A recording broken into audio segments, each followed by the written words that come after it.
Hello everyone, कैसे हैं आप सभी। आइए आज हम इंडियन पिनल कोड के एमसीक्यू क्वेश्चन सॉल्व करते हैं। पूरे आईपीसी से कहीं से भी क्वेश्चंस आएंगे, आपको आंसर देना होगा। तो चलिए स्टार्ट करते हैं। फर्स्ट क्वेश्चन है, the Indian penal code came into effect from. किस डेट से इफेक्ट में आया था आईपीसी? 1 जून 1860, 1 अगस्त 1860, 6 अक्टूबर 1860, जनवरी 1 1862। चलिए ये डेट सभी को याद होनी चाहिए, जिनको नहीं याद होगा वो याद कर लेंगे। कब इफेक्ट में आया था? जनवरी 1 1862, यानी डी आंसर हो गया। नेक्स्ट क्वेश्चन है, the Indian penal code is extended to. IPC कहाँ तक एक्सटेंड होता है? सारे स्टेट्स में, या जम्मू कश्मीर को एक्सेप्ट करके, या सारे यूनियन टेरिटरीज में, या होल ऑफ इंडिया? बहुत ही आसान है, सभी ने करेक्ट आंसर दिया जी, whole of India. Whole of India extend करता है, तो डी आंसर हो गया। नेक्स्ट क्वेश्चन हो गया, who prepare the draft of IPC. IPC का ड्राफ्ट किसने तैयार किया था? सभी को पता होगा इसका आंसर। आईपीसी का ड्राफ्ट किसने तैयार किया था? अच्छा, कौन सा लॉ कमीशन ने ड्राफ्ट किया था? फर्स्ट लॉ कमीशन, जिसके चेयरमैन कौन थे? Lord Macaulay. तो आंसर हो गया सी, लॉर्ड मैकॉले। नेक्स्ट क्वेश्चन हो गया, IPC is divided into. IPC में कितने चैप्टर्स हैं और कितने सेक्शंस हैं? चलिए, कई लोगों को पता है सही सही, जिन्हें नहीं याद होगा ये सब बेसिक फैक्ट्स हैं रिगार्डिंग आईपीसी, याद होने चाहिए। Total sections 511 and chapters 23। Okay, तो ए करेक्ट आंसर हो गया। नेक्स्ट क्वेश्चन हो गया, the jurisdiction to try a person for an offence depends upon under the general principles of criminal law is. पहला, नेशनलिटी ऑफ द पर्सन। दूसरा, place of commission of crime within local area of such jurisdiction. Third है, a place where such person is found. D है, none of these. बताइए इसका क्या answer होगा। किस चीज़ पर डिपेंड करता है? किसी पर्सन को ट्राई किया जाएगा कि नहीं, जुरिस्डिक्शन जो होगा किस चीज़ पर डिपेंड करता है? देखिए इसका करेक्ट आंसर बी हो जाएगा, place of commission of crime with in the local area of such jurisdiction. Crime commission का प्लेस कहाँ है, मेनली इस चीज़ पर डिपेंडेंट होता है, तो बी हो गया। नेक्स्ट क्वेश्चन है, विच one of the following brings out the distinction between section 34 and 149 of IPC. Section 34 जो कि डील करता है ज्वाइंट लाइबिलिटी से, एंड 149 जो कि है कॉमन ऑब्जेक्ट। इन दोनों में क्या डिस्टिंक्शन है? बेसिक डिस्टिंक्शन पूछ रहा है, क्या है? 34 creates a specific offence whereas 149 does not. दोनों क्रिएट करते हैं स्पेसिफिक ऑफेंस। दूसरा ऑप्शन है। तीसरा ऑप्शन है 149 क्रिएट करता है स्पेसिफिक ऑफेंस और 34 नहीं करता है। और चौथा है 34 और 149 दोनों ही नहीं करता है। देखिए ये बहुत ही बेसिक थिंग है, आप सबको पता होना चाहिए, पता भी होगा आप लोगों को कि सेक्शन 34 जो है वो स्पेसिफिक ऑफेंस क्रिएट नहीं करता है, लेकिन सेक्शन 149 करता है। तो करेक्ट आंसर हो जाएगा option C, section 149 creates a specific offence whereas section 34 does not. C हो गया। नेक्स्ट क्वेश्चन हो गया, when a criminal act is done by several persons in furtherance of common intention of all, each one of them is liable for. जब कोई भी criminal act कई persons द्वारा किया गया है कॉमन इंटेंशन के फर्दरेंस में, तो जाहिर सी बात है किस सेक्शन की बात हो रही है? सेक्शन 34 की बात हो रही है। तो उनमें से सभी के सभी किस चीज़ के लायबल होंगे? As if it was done by each one of them in singular capacity. चलिए बताइए इसका करेक्ट आंसर क्या हो जाएगा। जाहिर सी बात है जो मैंने अभी पढ़ा वही हो जाएगा कि ऐसे उन लोग की लायबिलिटी आएगी जैसे कि सभी ने खुद वो काम किया हुआ है, अकेले वो काम किया हुआ है। बी जो था only for the part each one has, बिल्कुल भी नहीं, सबकी ज्वाइंट लायबिलिटी बनेगी, ज्वाइंट लायबिलिटी, जैसा कि पूरा का पूरा एक्ट उन्होंने अकेला किया हुआ है। तो ए करेक्ट आंसर हो जाएगा।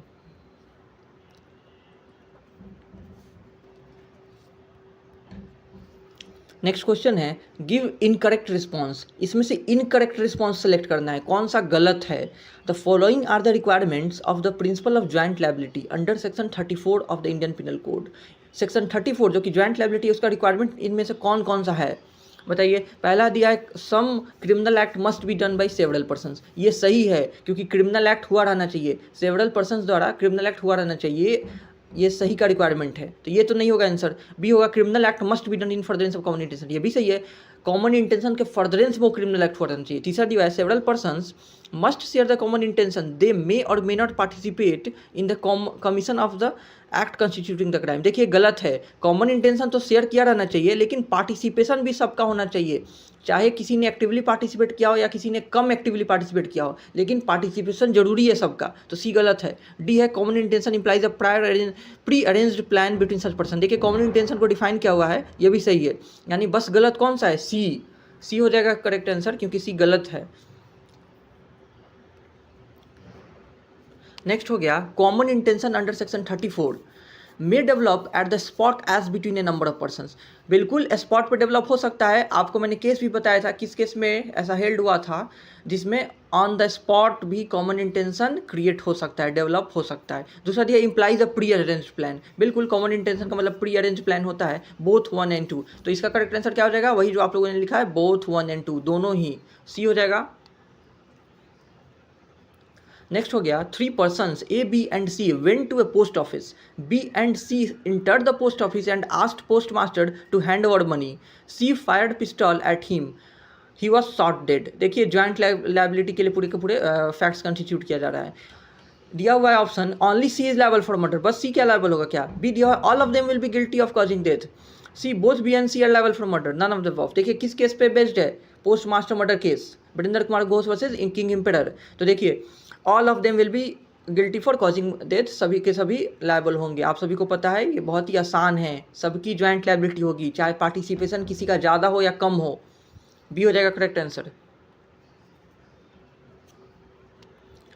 नेक्स्ट क्वेश्चन है under section 65 of IPC sentence of imprisonment for non payment of fine shall be limited to. Fine के नॉन पेमेंट के लिए जो इम्प्रिजमेंट इम्पोज हो सकता है वो कितना, उस पर क्या लिमिटेशन है, वो कितना मैक्सिमम लग सकता है इम्प्रिजनमेंट। पहला ऑप्शन दिया है 1/3 of maximum term, 1/4 of maximum term, 1/2 of maximum term, none of this. देखिए ये भी मैंने आपको बताया था कितना लग सकता है, 1/4, बिल्कुल सही, 1/4 of the maximum term of imprisonment fix for the offence. उस ऑफेंस के लिए जितना मैक्सिमम टर्म ऑफ इम्प्रिजमेंट है उसका 1/4 लग सकता है, यानी 10 साल अगर मैक्सिमम इम्प्रिजमेंट हो सकता है तो 2.5 साल का हो सकता है। नॉन पेमेंट ऑफ फाइन के लिए इम्प्रिजमेंट कितना होता है, मैक्सिमम हो सकता है 2.5 साल हो सकता है, मैक्सिमम उतना हो सकता है, उससे कम भी दिए जा सकते हैं। Okay B. नेक्स्ट हो गया a person who commits N offence in a state of voluntary intoxication. देखिए इंटॉक्सिकेशन कैसा है, वॉलंटरी मतलब स्वेच्छा से उसने इंटॉक्सिकेट किया हुआ था। Shall be liable to be dealt with as if he had. बताइए इसमें कहीं से कौन सा सही ऑप्शन हो जाएगा। देखिए इसका करेक्ट वही हो जाएगा जो कई लोगों को आप लोगों को पता है, बी हो जाएगा। The same knowledge as he would have had if he had not been intoxicated. माना जाएगा कि उसने इंटॉक्सिकेट अगर नहीं किया होता तो जो उसकी मेंटल कैपेसिटी होती उसी तरह उसको ट्रीट करके पनिश किया जाएगा, क्योंकि उसने वॉलंटरी इंटॉक्सिकेट हुआ था। उसे इनवॉलंटरी इंटॉक्सिकेट किया गया रहता तो उसकी लायबिलिटी नहीं अराइज होती, उसको डिफेंस मिलता, लेकिन क्योंकि वो वॉलंटरी था तो माना जाएगा कि वो अपनी मेंटल कैपेसिटी में एक्ट किया है उसने। तो बी हो जाएगा करेक्ट आंसर। नेक्स्ट क्वेश्चन है section 76 and 79 of IPC provide the general exception of. 76 में और 79 में किस चीज़ को जनरल एक्सेप्शन के रूप में बताया गया हुआ है, किस चीज़ पे ग्राउंड पर डिफेंस मिल जाती है। Mistake of law, mistake of fact, both mistake of law and fact, either mistake of law और फैक्ट। देखिए 76 79 में दोनों की बात की गई है, लॉ और फैक्ट की, लेकिन डिफेंस किस चीज़ पे मिलता है, मिस्टेक ऑफ फैक्ट पे। Mistake of fact is excusable and mistake of law is no excuse. तो बी हो जाएगा इसका करेक्ट आंसर, क्योंकि क्वेश्चन पूछ रहा है section 76 and 79 provide the general exception of. तो जनरल एक्सेप्शन किस चीज़ का है, मिस्टेक ऑफ फैक्ट का है, बी हो जाएगा। नेक्स्ट क्वेश्चन है the right of private defence is available only to adults. क्या बस एडल्ट को अवेलेबल है क्या, नहीं। The right of private defence is available only to those who are capable of to lawfully commit crime. बिल्कुल नहीं, the right of private defence is available only to the public servant, ये भी गलत है। The right of private defence is available to all irrespective of age and capacity. देखिए बहुत important है, जिनको भी नहीं पता याद कर लीजिएगा, सभी को अवेलेबल है, irrespective of age and capacity, everyone is entitled to get the right of private defence. तो डी करेक्ट आंसर हो जाएगा। नेक्स्ट हो गया the right of private defence is contained in, किस सेक्शन में आरओपीडी है। देखिए है तो पूरा 96 से 106 तक, लेकिन फिर भी स्टार्टिंग है 96 से और उसमें बताया गया राइट ऑफ प्राइवेट डिफेंस जो है वो एक्सक्यूजेबल होता है। तो इसका करेक्ट आंसर हो जाएगा 96 हो जाएगा, सी 96। नेक्स्ट हो गया the maxim ignorantia juris non excusat does mean. इसका मतलब क्या होता है? बहुत ही आसान है, आप सबको पता है, सब जल्दी जल्दी लिखते रहिए कौन सा इसका मतलब है। जुडिस दिया हुआ है, इग्नोरेंसिया जुडिस नॉन एक्सक्यूसेट, बिल्कुल सही। इग्नोरेंस ऑफ लॉ या mistake of law is no defence, is no excuse. The correct answer is option D, mistake of law is no defence. हो गया, आगे बढ़ते हैं। नेक्स्ट क्वेश्चन है in which case the right of private defence is exceeded. किस case में आरोपीडी को एक्सीड कर दिया गया है? मतलब जो रिजनेबल फोर्स है रिटेलिएट करने का, उससे एक्सीड कर दिया गया है। पहला दिया है person killed a weak women found stealing at night. एक कमजोर औरत थी जो रात को चोरी कर रही थी, उसको मार दिया गया है। जाहिर सी बात है इसमें एक्सीड कर दिया गया है। Person attacked by another by a rod of, देखिए आयरन रॉड से अटैक किया गया है तो इसमें एक्सीड तो नहीं किया गया है। A thief was caught red handed and then beaten till his death. देखिए एक चोर पकड़ा गया चोरी करते हुए तो उसको मार मार के जान से उसके मार दिया गया है, तो इसमें भी एक्सीड कर दिया गया है क्योंकि चोरी करने का सजा मौत नहीं होता है और उसको जान से नहीं मारा जा सकता है। तो इसमें 1 और 3 ए और सी दोनों में एक्सीड कर दिया गया, तो करेक्ट आंसर हो जाएगा डी। नेक्स्ट क्वेश्चन है A instigates B to murder C, B refuses to do so under IPC. देखिए ए ने इंस्टिगेट किया बी को कि मर्डर कर दे वो सी का, लेकिन बी रिफ्यूज़ कर देता है, तो क्या ए की लाइबिलिटी बनती है किसी क्राइम के लिए? पहला दिया हुआ है guilty of abetting, not guilty of abetting, not guilty as C is not murder, none of the above. बताइए इसका करेक्ट आंसर क्या है? बहुत सही, सभी लोगों ने सही आंसर दिया। ए ने क्या कर दिया है? एबेटमेंट कर दिया है, तो उसकी लायबिलिटी राइज हो जाती है। तो A is guilty of abetting B, उसने बी को अबेट किया और उसके लिए वो लायबल होगा, तो ए हो गया करेक्ट आंसर, भले ही क्राइम कमिट नहीं हुआ। ए हो गया।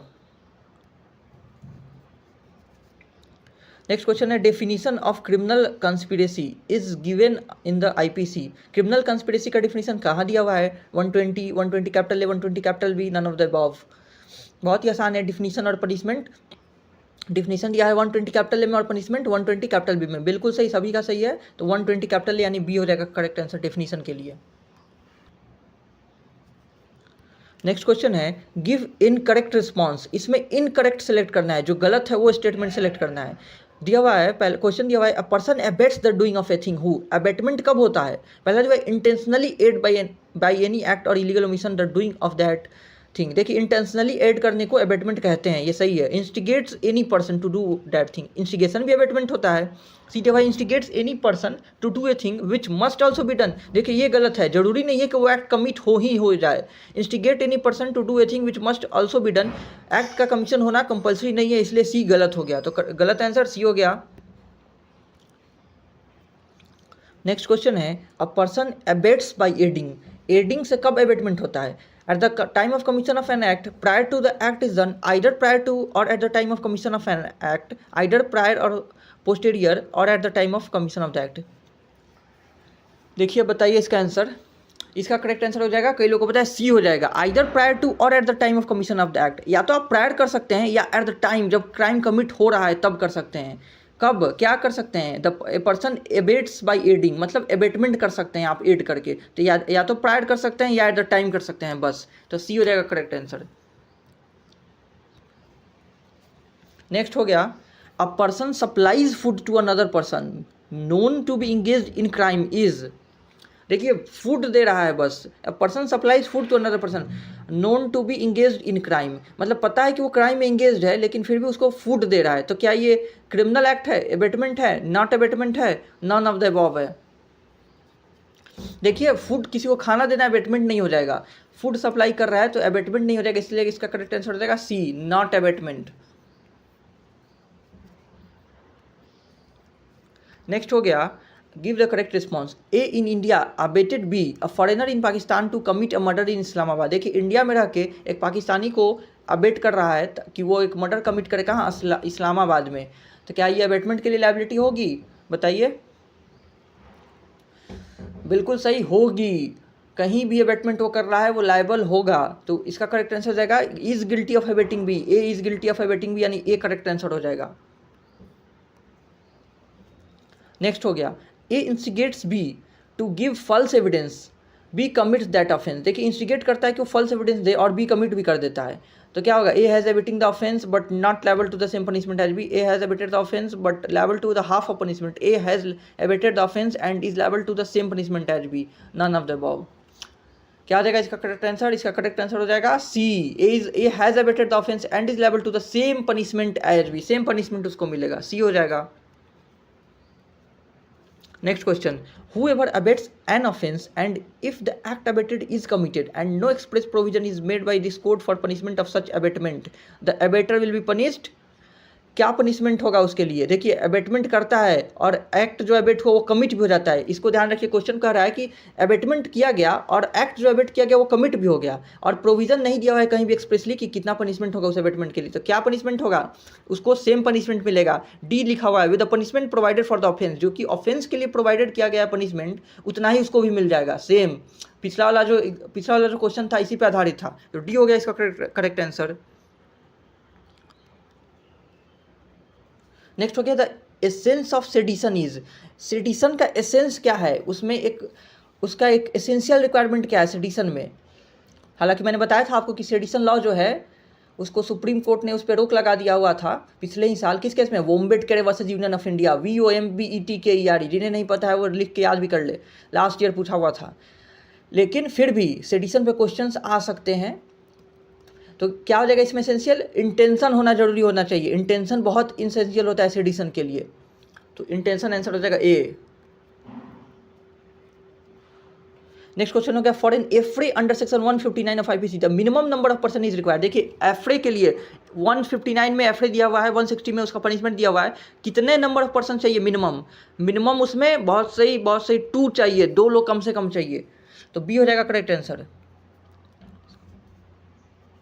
नेक्स्ट हो गया section 149 has the following essentials, section 149 जो कि कॉमन ऑब्जेक्ट से डील कर रहा है उसमें कौन कौन से एसेंशियल्स है इसमें से, such offence must have been committed in prosecution of the common object of the assembly, देखिए ये सही दिया हुआ है, commission of an offence by any member of unlawful assembly, ये भी सही दिया हुआ है, उस अनलॉफुल असेंबली का किसी भी मेंबर द्वारा कमिट हुआ रहना चाहिए, तो लायबिलिटी सबकी होगी क्योंकि कॉमन ऑब्जेक्ट था सबका, तो बोथ 1 and 2 दोनों ही एसेंशियल है, बोथ 1 and 2, सी हो जाएगा, बिल्कुल सही आपने, कई लोगों ने सी जवाब दिया। Next question, N assembly is unlawful, देखिए एक असेंबली को अनलॉफुल कब कहेंगे, अनलॉफुल असेंबली कब कही जाएगी, पहला ऑप्शन है the common object of the person composes that assembly is unlawful, common object unlawful हो, ये सही दिया हुआ है क्योंकि कॉमन ऑब्जेक्ट अनलॉफुल होना चाहिए अनलॉफुल असेंबली का, इफ कंसिस्टेड ऑफ 5 और मोर, ये भी एसेंशियल रिक्वायरमेंट है, 5 या 5 से ज़्यादा लोग होनी चाहिए उस अनलॉफुल असेंबली में, तो बोथ 1 and 2 यही सही हो गया, C both 1 and 2 are the essential requirement of an unlawful assembly. Next question हो गया, X with the intention of causing death of Y instigates a child below 7 years of age to mix poison in the food of Y in the absence of X, Y takes the food and dies, what is X guilty of, X किस offence के लिए guilty होगा, देखिए भले ही उसने child को instigate किया और चाइल्ड ने मिलाया, देखिए चाइल्ड की लायबिलिटी तो नहीं अराइज होगी क्योंकि 7 years के नीचे है, लेकिन एक्स की क्या लायबिलिटी होगी बताइए, बहुत बढ़िया, कई लोगों ने इसका सही आंसर दे दिया, उसकी लायबिलिटी मर्डर के लिए होगी, मर्डर के लिए, भले ही अपने हाथों से उसने जहर नहीं मिलाया लेकिन वो कंप्लीटली लायबल होगा इस होमिसाइड के लिए, तो उसकी लायबिलिटी मर्डर की होगी, सी हो जाएगा करेक्ट आंसर। नेक्स्ट क्वेश्चन हो गया, the statement all murder are culpable homicide but all culpable homicide is not murder is, ये सेंटेंस सही है कि गलत है, कह रहा है कि सारे मर्डर्स कल्पेबल होमिसाइड हैं बट सारे कल्पेबल होमिसाइड मर्डर नहीं है, ये सेंटेंस सही है, ट्रू हो गया। नेक्स्ट क्वेश्चन हो गया, culpable homicide is described in, culpable homicide किधर है, सभी को बताया है, बहुत बढ़िया, सेक्शन 299 ऑफ IPC, सी हो गया करेक्ट आंसर, आसान था, आगे बढ़ते हैं। नेक्स्ट हो गया, विच section of IPC defines murder, murder का डेफिनेशन किधर है, पनिशमेंट नहीं डेफिनेशन, डेफिनेशन कहाँ है सभी को पता है 300 में है और पनिशमेंट कहाँ है 302 में है, तो डेफिनेशन 300, सी सही आंसर हो गया, आगे बढ़ते हैं। Next question, the person abducted should be, देखिए एबडक्टेड पर्सन का एज क्या होना चाहिए, मतलब एबडक्शन किस एज के पर्सन का हो सकता है, only minor, only major, minor और major, none of the above, चलिए इसका आंसर बताइए, देखिए कई लोग सही आंसर कर रहे हैं, एबडक्शन जो होता है वो किसी का भी हो सकता है, मेजर और माइनर किसी का भी हो सकता है, तो किसी भी एज के पर्सन का, माइनर और मेजर, सी हो गया इसका करेक्ट आंसर। नेक्स्ट क्वेश्चन हो गया, sexual intercourse by a man with his own wife is not rape if the wife is above, wife की एज क्या होनी चाहिए, मैंने आपको केस बताया था, बताइए, लिखिए आप किस केस में हेल्ड हुआ था, किस केस में सुप्रीम कोर्ट ने एज को 15 से बढ़ाकर 18 कर दिया, 15 should be read as 18, Supreme Court ने हेल्ड कर दिया था।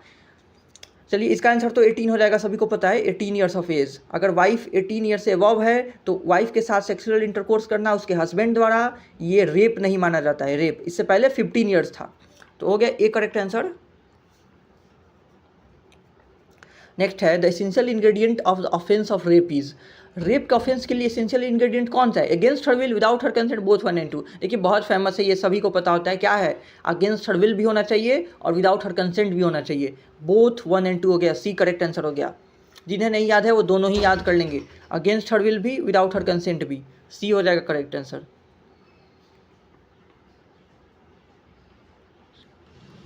आइए नेक्स्ट पे आते हैं, illicit intercourse implies, illicit intercourse का क्या मतलब होता है। ऑप्शन दिया हुआ है, sexual intercourse between 2 persons not United bye marriage, rape, both 1 and 2। बताइए करेक्ट आंसर क्या हो जाएगा। देखिए इलिसिट इंटरकोर्स का मतलब होता है ए में जो लिखा हुआ है, कई लोगों ने सही आंसर दिया, sexual intercourse between 2 persons not United bye marriage, 2 person जो शादीशुदा नहीं है उनके बीच में सेक्सुअल इंटरकोर्स होना इलिसिट इंटरकोर्स कहा जाता है। ये रेप अलग टर्म हो गया, लेकिन इलिसिट इंटरकोर्स ए हो गया। चलिए नेक्स्ट क्वेश्चन हो गया, offence of theft is under, theft का ऑफेंस किस सेक्शन में है, 302 में नहीं है, 378 में है, 376 में नहीं है। करेक्ट आंसर हो गया, आप सभी को पता है, सभी ने सही आंसर लिखा, थेफ्ट जो है 378 में है। थेफ्ट का पनिशमेंट याद रखिएगा, तो 378 डील्स विथ थेफ्ट, बी हो गया।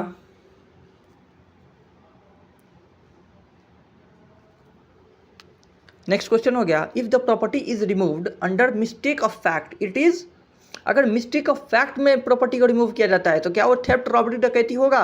देखिए mistake of fact is excusable, we know, इसलिए none of the above, none of the above, D correct answer हो जाएगा।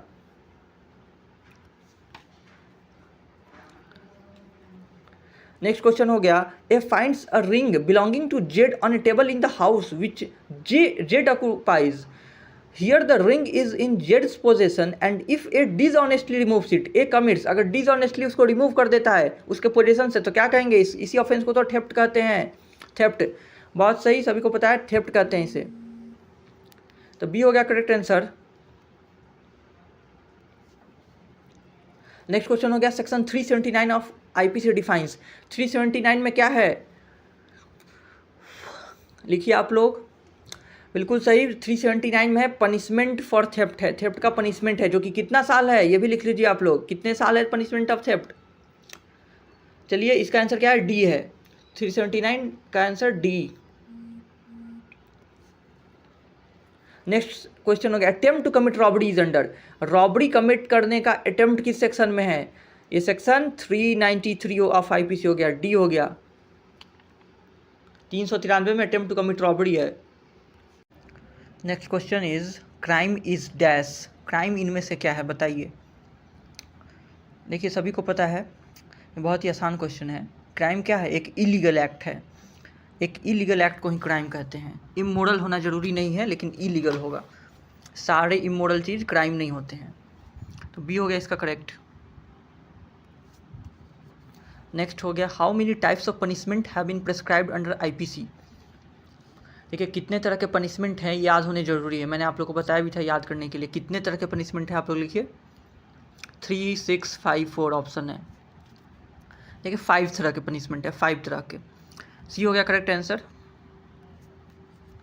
नेक्स्ट क्वेश्चन है, विच इज़ करेक्ट, इनमें से सही कौन सा है, the categories of the criminal should be determined by general laws, the penal statute should be strictly followed और construed, there should be ex post facto penal laws, all of them. देखिए इनमें से कौन सा सही है, एक ही सही आपको सेलेक्ट करना है। देखिए प्रिंसिपल ऑफ इंटरप्रिटेशन, जो क्रिमिनल लॉ का इंटरप्रिटेशन होता है तो पूरे वर्ल्ड वाइड एक बेसिक प्रिंसिपल फॉलो किया जाता है, वो क्या है कि penal statute should be interpreted strictly, उसको एनालॉजी यूज़ करके एक्सटेंड नहीं किया जा सकता है कि ज़्यादा से ज़्यादा लोग पे अप्लाई हो या उसको डिफिनीशन को एक्सटेंड कर दिया जाए, उसको स्ट्रिक्टली इंटरप्रेट किया जाता है, इसलिए बी करेक्ट आंसर हो जाएगा। The penal statute should be strictly followed और कंस्टिट्यूड, बी करेक्ट हो गया। नेक्स्ट क्वेश्चन है the term offence means, offence term का क्या मतलब है? A thing made punishable by the penal code, a thing made punishable by the penal code और any special और local law in certain cases, या both 1 and 2, none of the above. चलिए ये बताइए ऑफेंस जो वर्ड है वो कहाँ डिफाइंड है, किस सेक्शन में डिफाइंड है? देखिए सेक्शन 40 में डिफाइंड है, ऑफेंस सेक्शन 40 में डिफाइंड है और उसमें दोनों ही आ जाता है, चाहे वो पिनल कोड द्वारा पनिशेबल किया गया हो या कोई स्पेशल या लोकल लॉ द्वारा पनिशेबल किया गया हो, और दोनों ही ऑफेंस होंगे। तो ऑप्शन सी करेक्ट हो जाएगा। नेक्स्ट क्वेश्चन होगा सेक्शन 34 ऑफ आईपीसी, जो ज्वाइंट लायबिलिटी का प्रिंसिपल है वो क्या है? क्रिएट्स ए सब्सटेंटिव ऑफेंस, बिल्कुल भी नहीं, सब्सटेंटिव ऑफेंस नहीं क्रिएट करता है। Is a rule of evidence, हाँ है rule of evidence. Both 1 and 2 नहीं, नाइदर 1 and 2 नहीं, यानी करेक्ट आंसर क्या हो जाएगा? आप लोग को पता है 34 ज्वाइंट लायबिलिटी एक रूल ऑफ एविडेंस है, तो बी करेक्ट हो गया। नेक्स्ट क्वेश्चन है common intention under section 34 implies, common intention क्या मतलब होता है? सिमिलर इंटेंशन होता है क्या? प्री अरेंज्ड प्लानिंग, मैंने privity of mind, presence of common knowledge, all of these. बताइए इसका आंसर। बिल्कुल सही, कई लोगों ने सही आंसर दिया। कॉमन इंटेंशन का मतलब क्या होता है? प्रीविटी ऑफ माइंड होता है, यानी प्री अरेंज्ड प्लानिंग, पहले से प्लानिंग किया हुआ, उसी को कॉमन इंटेंशन कहते हैं। सिमिलर इंटेंशन और कॉमन इंटेंशन में डिफरेंस मैंने आपको बताया था लाइव सेशन में, और आप लोग को आई होप आप लोग को याद होगा। ठीक है, तो ये यहाँ हो गया pre arranged planning, privity of mind, B correct answer. Next question हो गया A and B goes to murder C, A stood as guard with a spear in hand to facilitate murder of C by B. देखिए वो खड़ा था facilitate करने के लिए, तो क्या दोनों की लायबिलिटी क्या होगी? बताइए। A is liable for murder only, B is liable for murder only, A and B are liable for murder only, A is not liable. देखिए बहुत ही आसान है, ज्वाइंट लायबिलिटी के प्रिंसिपल के अकॉर्डिंग दोनों ही लायबल हो जाएंगे, दोनों ही लायबल। तो करेक्ट आंसर वही है जो आप लोगों ने लिखा है, A and B are liable for murder only, दोनों ही मर्डर के लिए लायबल होंगे, तो सी हो गया। नेक्स्ट क्वेश्चन है imprisonment for non payment of fine shall terminate. देखिए नन पेमेंट ऑफ फाइन के लिए जब इम्प्रिजमेंट होता है वो कब टर्मिनेट होता है? फाइन के पेमेंट के बाद क्या टर्मिनेट हो जाता है क्या? ये ऑप्शन ए दिया है, बी दिया है the expiry of the term of imprisonment for non payment, term expire कर जाए तो सी बोथ 1 and 2 नन। देखिए ये भी आसान है, बस थोड़ा सा कॉमन सेंस चाहिए। अगर आपको सेक्शन नहीं भी पता हो और सेक्शन का कंटेंट, तो ये बहुत ही कॉमन सेंस से सॉल्व हो जा रहा है, क्योंकि नन पेमेंट के लिए इम्प्रिजनमेंट जो है, अगर आप फाइन पेमेंट कर देंगे तो ऑटोमेटिकली वो टर्मिनेट हो जाएगी, क्योंकि उसी के लिए तो आपको इम्प्रिजनमेंट ग्रांट किया जा रहा है। और दूसरा जो है on expiry of term of imprisonment for non payment. देखिए अगर आपका इम्प्रिजनमेंट का टर्म खत्म हो गया तो भी आपका एक्सपायर हो जाएगा, तो बोथ 1 and 2 आंसर हो जाएगा, सी। नेक्स्ट आते हैं फर्जरी इज डिफाइंड इन। देखिए फर्जरी किस सेक्शन में डिफाइंड है? ये इंपॉर्टेंट सेक्शन है, आपको याद होना चाहिए, मैंने लिखवाया भी होगा फर्जरी का सेक्शन, बस याद करने के लिए। देखिए ये सेक्शन 463 में है, 463 बी हो जाएगा। नेक्स्ट क्वेश्चन है what is the age of a child if he is to be exempted from criminal liability. देखिए बहुत ही ईजी है, जनरल एक्सेप्शन का क्वेश्चन है, किस एज का होना चाहिए चाइल्ड ताकि उसको क्रिमिनल लायबिलिटी से एग्जेम्प्ट कर दिया जाए कम्प्लीटली? तो बिलो 7 years एज, तो बी करेक्ट आंसर हो गया। Next question defence of insanity is developed on which of the following, किस केस से डेवलप हुआ था? बताया हुआ है मैंने आपको, मैग्नॉटिन रूल से, तो बी हो गया करेक्ट आंसर। सबको पता है इसका आंसर, बिल्कुल। आगे बढ़ते हैं। नेक्स्ट क्वेश्चन हो गया an act will not be an offence done by, एक एक्ट को ऑफेंस नहीं माना जाएगा कब? जब वो किसके द्वारा डन किया गया? एक्सीडेंट में डन हुआ या मिसफॉर्चून, या ये सही दिया हुआ है, एक्सीडेंट और misfortune without any criminal intention और नॉलेज। देखिए ये भी सही हुआ, एड ऑन करते जा रहा है, यानी ये एसेंशियल्स पे है कि किसमें सारे एसेंशियल्स दिए हुए हैं, इंग्रेडिएंट्स दिए हुए हैं। तीसरा दिया एक्सीडेंट और misfortune without any criminal intention और knowledge of a lawful act. चौथा दिया एक्सीडेंट और misfortune without any criminal intention और knowledge of a lawful act in a lawful manner by lawful means with proper due care and caution. देखिए D में जो दिया हुआ है वो सारे इंग्रेडिएंट्स दे दिए हुए हैं, सारे इंग्रेडिएंट्स बस डी में मेंशन्ड है, बाकी सब में आधे अधूरे इंग्रेडिएंट्स मेंशन है, इसलिए करेक्ट आंसर डी हो जाएगा, डी। एक्सीडेंट के सारे इंग्रेडिएंट बस डी में मेंशन्ड है। नेक्स्ट क्वेश्चन हो गया nothing is an offence which is done bye a person who is a 60 years old, 6 years old boy, 12 years old girl, 18 years old girl। देखिए absolute immunity exemption from criminal liability के लिए as क्या है? Below 7 years of as, यानी इसमें कौन हो जाएगा? 6 year old बॉय, तो बी हो गया correct answer.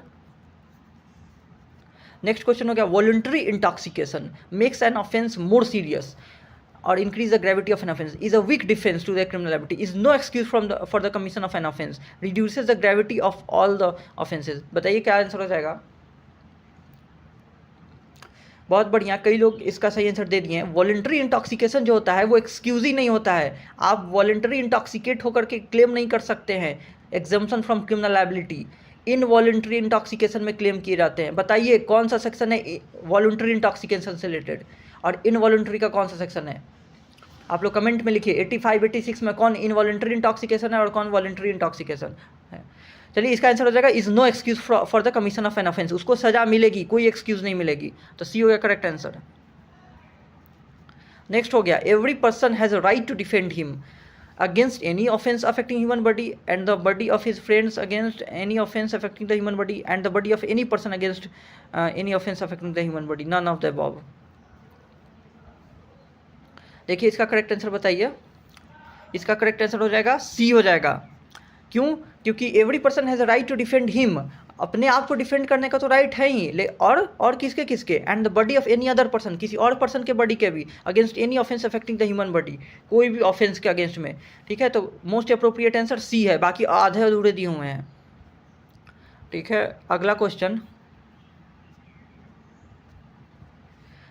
Under section 80 the exception of accident is available when an offence is committed while doing a lawful act in lawful manner by lawful means। देखिए ये भी बहुत आसान है, आप लोग आंसर दीजिए। Doing a lawful act in any manner by lawful means, doing a lawful act in lawful manner by any means. नहीं, तीनों ही लॉफुल होने चाहिए, lawful act, lawful manner, lawful means. So the correct answer is A. Next question हो गया section 82 of IPC इनंसिएट। 82 में क्या है? Presumption of act, rebuttable presumption of law, conclusive और इरिबटेबल प्रिजम्पशन ऑफ लॉ, नन। देखिए पहले भी एमसीक्यू का सेशन में मैंने बताया हुआ था और क्वेश्चन मिली हुई थी, जो 82 में जो दिया हुआ है डिफेंस कि 7 ईयर से कम के चाइल्ड के लिए जो एब्सोल्यूट इम्यूनिटी होती है वो किस नेचर का होता है? कंक्लूसिव नेचर का होता है और इरिबटेबल होता है, उसको रिबट नहीं किया जा सकता है। So correct answer is option C. Next question right to private defence is available under all circumstances. नहीं, available where there is time to have the resource to the protection of the public authorities, available where there is not time to have resource या recourse हो जाएगा to the protection of public authorities। देखिए इसका correct answer क्या हो जाएगा? इसका correct answer हो जाएगा सी। जब पब्लिक अथॉरिटी से संपर्क करने के लिए समय नहीं होता है, आपको इमीडिएट रिटेलिएट करना कंपलसरी होता है, तभी आप राइट टू प्राइवेट डिफेंस का एग्जम्पशन क्लेम कर सकते हैं। अगर आपके पास समय था कि आप अथॉरिटी के से अप्रोच करें तो आप नहीं क्लेम कर सकते हैं। तो C is the correct answer. Next question हो गया right to private defence of the body extends to causing death has been dealt with under. ROPD कब एक्सटेंड होता है? कॉजिंग डेथ के लिए। ये किस सेक्शन में है? बहुत ही आसान है, सभी को पता है, सेक्शन 100 में है। ये हो जाएगा सेक्शन 100। नेक्स्ट क्वेश्चन है give the correct response. Z under the influence of madness, पागलपन में अटेम्प्ट टू किल, पागलपन में वो अटेम्प्ट किया मार देने के लिए। A hits Z with an iron rod seriously injuring him. In this context which one of the following proposition is correct. इनमें से कौन सा कथन सही है? बताइए। A has no right of private defence. देखिए राइट ऑफ प्राइवेट डिफेंस तो होगा क्योंकि मैड मैन के अगेंस्ट यानी अनसाउंड माइंड पर्सन के अगेंस्ट भी होता है आरओपीडी। दूसरा दिया A has right of private defence thou Z is mad, A is guilty of inflicting aggravation on Z. देखिए बताइए इसका करेक्ट आंसर कौन सा हो जाएगा? देखिए बहुत सही, कई लोगों ने सही आंसर दिया है। इसका करेक्ट आंसर बी है। A has right of private defence though even, मतलब दाउ जेड इज मैड, मतलब भले ही जेड मैड है, वो अनसाउंड माइंड पर्सन है, इनसेन है, उसके अगेंस्ट भी right of private defence exercise किया जा सकता है। लास्ट टाइम भी मैंने पूछा था किस सेक्शन में डील करता है, आरओपीडी के किस सेक्शन में है कि इनसेन पर्सन के अगेंस्ट भी ROPD right of private defence exercise किया जा सकता है। ठीक है, चलिए इसका आंसर हो जाएगा बी। क्वेश्चन है the right of private defence of property commences as soon as. देखिए आरओपीडी ऑफ प्रॉपर्टी कब कमेंस होता है? Reasonable apprehension of danger to the property appears, property is stolen, property is taken to some distance, none of the above. देखिए start कब होता है बताइए? देखिए कई लोगों ने सही आंसर दिया, स्टार्ट कब होता है? जब एप्रीहेंशन स्टार्ट हो जाता है, reasonable apprehension of danger to the property appears. जब भी रीजनेबल एप्रीहेंशन अपीयर होने लगता है उसी समय आरओपीडी स्टार्ट हो जाता है। तो ये हो जाएगा इसका करेक्ट आंसर।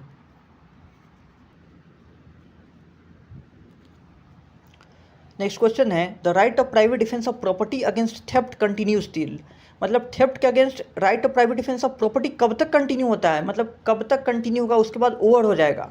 तो क्वेश्चन ऑप्शन है the assistance of public authorities is obtained, the property has been recovered, the offender has effected his retreat with the property, all of these.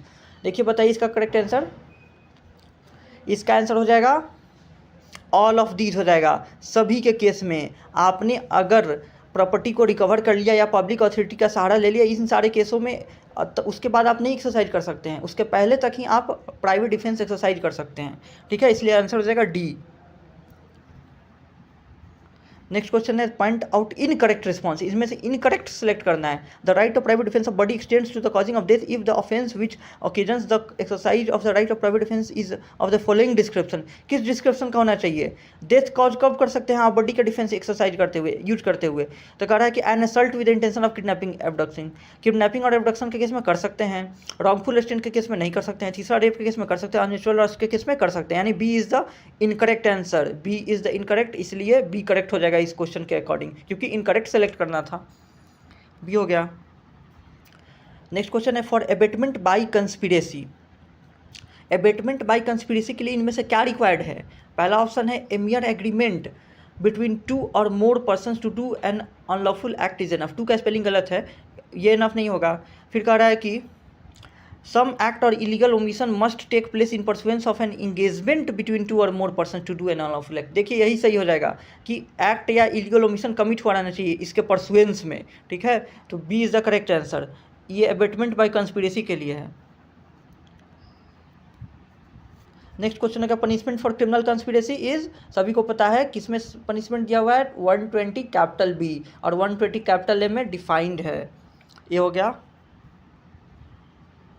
Next हो गया गिव द करेक्ट रिस्पॉन्स, इसमें correct select करना है। A instigates B to burn जेड्स house, instigate करता है B को कि जेड का हाउस बर्न कर दिया जाए। B sets fire to the house and at the same time commits theft to the property there, और उसी समय प्रॉपर्टी में उसके प्रॉपर्टी पे थेफ्ट भी कमिट करता है। तो क्या हो जाएगा liability? A is guilty of theft by setting fire to house, A is guilty of abetting the burning of the house because it was committed during the same transaction. A thou guilty of abetting the burning of the house is not guilty of abetting the theft. देखिए A is neither guilty of abetting the burning of the house nor of theft. क्या liability होगी ए की? ए की liability क्या होगी? उसने बस instigate किया था हाउस को जलाने के लिए, अब वो जलाने के क्रम में चोरी भी कर लेता है, तो ए की लायबिलिटी बस उसके घर पे आग लगाने के लिए इंस्टिगेशन के लिए होगी, ना कि चोरी के लिए, क्योंकि चोरी के लिए उसने इंस्टिगेट नहीं किया था। तो जिस क्राइम के लिए उसने इंस्टिगेट किया बस उसी क्राइम के लिए उसकी लायबिलिटी होगी, ना कि उन क्राइम के लिए भी जो फर्दरेंस में कमिट करता चला गया वो।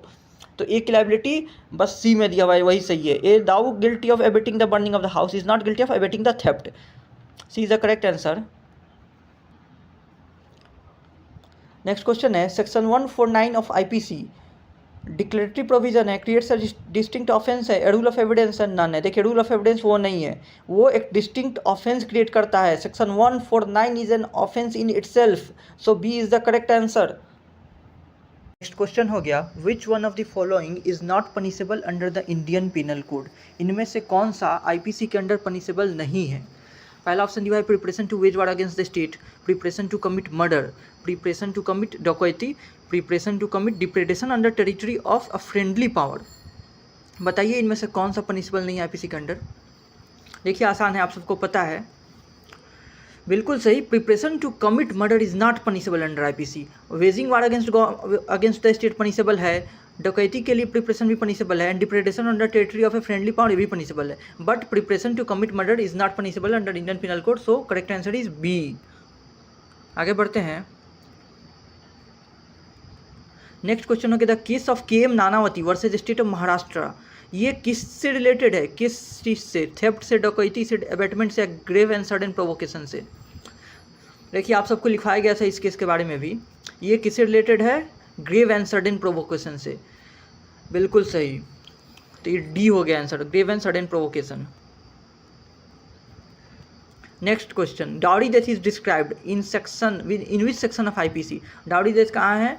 बहुत ही आसान है, सभी को आंसर पता है, बहुत बढ़िया। Section 304 capital B of IPC deals with dowry death, तो बी हो गया correct answer. Next question culpable homicide is not murder, if it is committed, पहला ऑप्शन है with the consent of the victim who has completed 12 years of age. देखिए 12 साल जो complete हो गया है अगर विक्टिम, उसके कंसेंट से क्या उसका होमिसाइड कमिट किया जा सकता है? नहीं, बिल्कुल नहीं।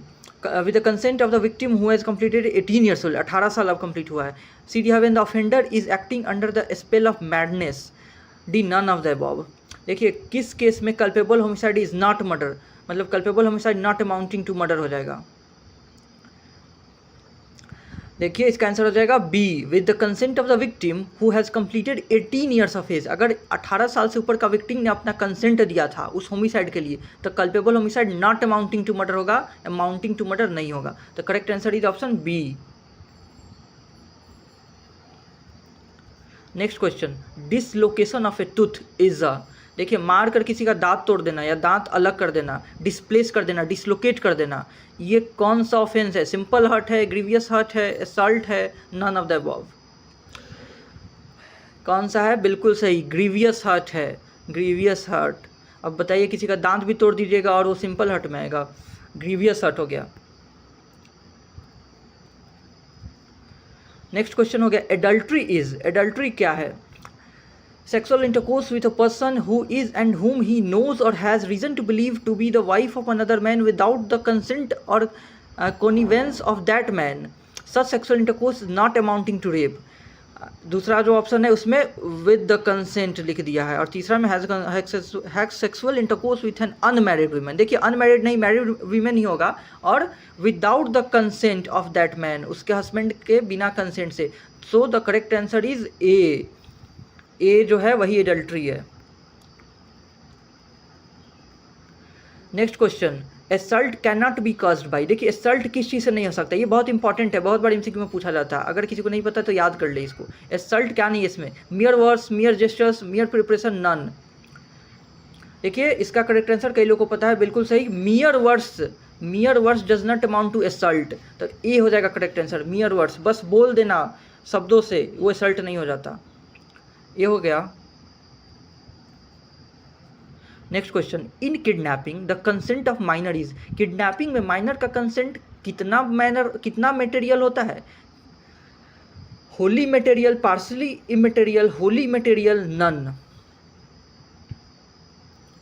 देखिए बहुत ही आसान है, किडनैपिंग के केस में consent of minor is wholly immaterial. It is totally irrelevant that the minor has consented to the offense of kidnapping or not. वो ऑफेंस कॉन्स्टिट्यूट हो जाएगा, इसलिए ए आंसर हो जाएगा। Next question, X obtains property from Z by saying that your child in the hands of my gang and will be put to death unless you send 10 lakh rupees. X commit. देखिए धमकी देकर के कि तुम्हारे बेटे मेरे कब्जा में है, उसको मार देंगे, उससे प्रॉपर्टी मांग लेता है, तो ये क्या हो जाएगा? कौन सा ऑफेंस है ये? क्रिमिनल ब्रीच ऑफ ट्रस्ट है? नहीं। रॉबरी है? ये भी नहीं। एक्सटॉर्शन? हाँ। थेफ्ट? नहीं। देखिए एक्सटॉर्शन है, आप सबको पता होगा, ये एक्सटॉर्शन होता है, किसी को धमका के पैसे मांग लेना या कुछ प्रॉपर्टी मांग लेना को ही एक्सटॉर्शन कहते हैं। फियर ऑफ डेथ में रख देना या फियर ऑफ इंजुरी में रखना एक्सटॉर्शन हो गया। नेक्स्ट क्वेश्चन हो गया, theft in dwelling house is described in. देखिए ये किस सेक्शन में? Theft in dwelling house 78, 79, 80। Very good, very good. Theft in dwelling house has been described under section 380 of Indian penal code. Section 380 हो गया, correct C हो गया। Next question, theft and extortion are the offences against. ये offences against what? Offences against body, offences against state, offences against property, all of these. तो very very easy, theft and extortion are the offences against the property, C हो गया। चलिए बताइए किस chapter में offences against property को, कौन सा चैप्टर है आईपीसी का? आप लोग जवाब दीजिए, 16, 17, 18 कौन सा चैप्टर है? चलिए आगे बढ़ते हैं। नेक्स्ट क्वेश्चन हो गया, which is an essential element of criminal breach of trust. इनमें से कौन सा क्रिमिनल ब्रीच ऑफ ट्रस्ट का एसेंशियल एलिमेंट है? Contractual relationship, transfer of possession, taking possession of the property by fraudulent means, none of the above. देखिए बताइए आप पहले। देखिए ए हो जाएगा correct answer, contractual relationship is an essential element of criminal breach of trust, ये हो जाएगा। नेक्स्ट क्वेश्चन, सेक्शन 511 यानी 511 does not apply in case of किस में नहीं अप्लाई होता है? अटेम्प्ट है सेक्शन 511 में, तो attempt of theft, attempt of affray, attempt of riot, attempt of murder. देखिए अटेम्प्ट ऑफ मर्डर जो है अलग से ही क्राइम है, अटेम्प्ट टू मर्डर। बताइए किस सेक्शन में अटेम्प्ट टू मर्डर क्राइम है? अगर वो अलग से क्राइम है तो 511 उस पर अप्लाई नहीं होगा, क्योंकि वो किस पे अप्लाई होता है? जो अलग से उसके लिए अटेम्प्ट का पनिशमेंट नहीं डिफाइंड है उस पर अप्लाई होता है। सो the correct answer is option D.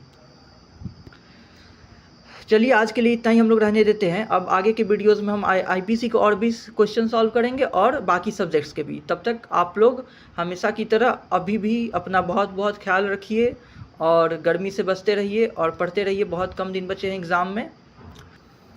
चलिए थैंक यू।